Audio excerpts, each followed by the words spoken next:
वन्दे सिन्दूरवर्णाभं लोहिताम्बरभूषितं रक्ताङ्गरागशोभाढ्यं सोनापुच्छं कपीश्वरं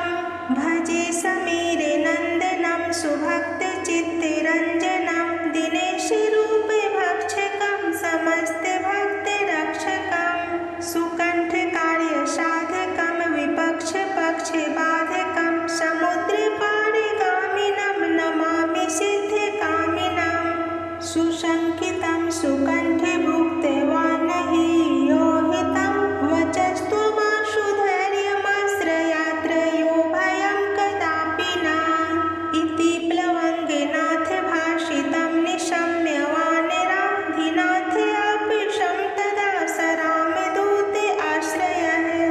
सुदीर्घबाहुलोचनेन पुच्छगुच्छशोभिना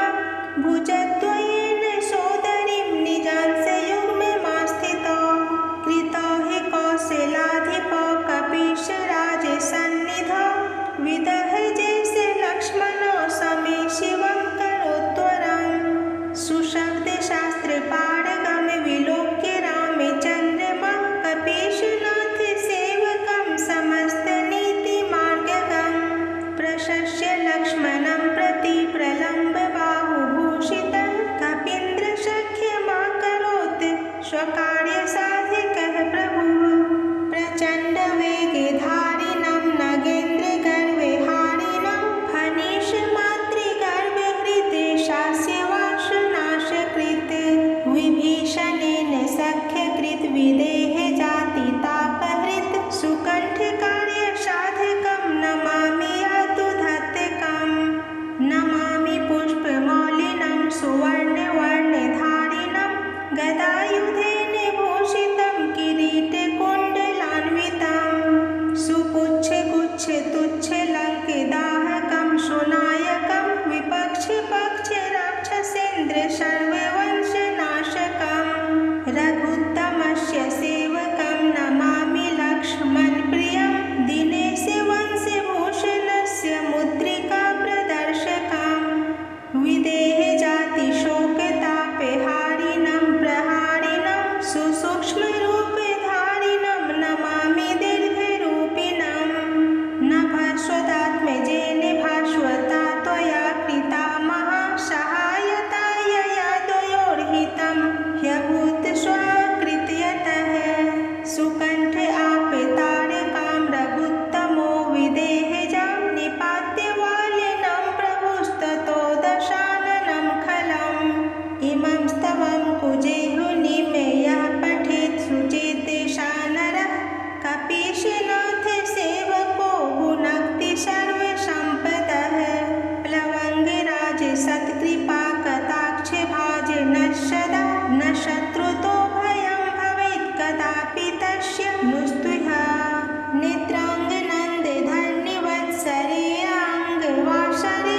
लोकेश्वराख्यभटेन हनुमत्ताण्डवं कृतं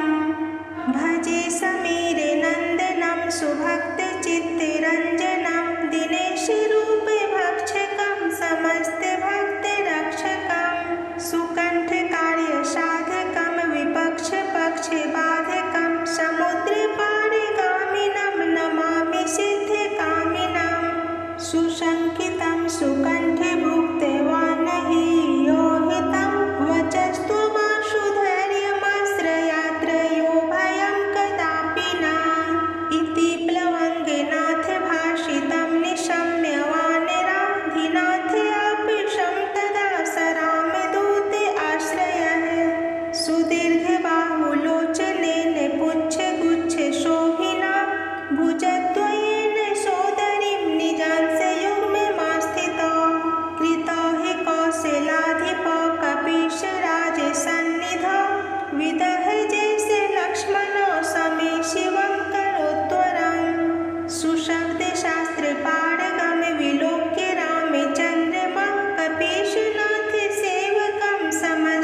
भवं कुजे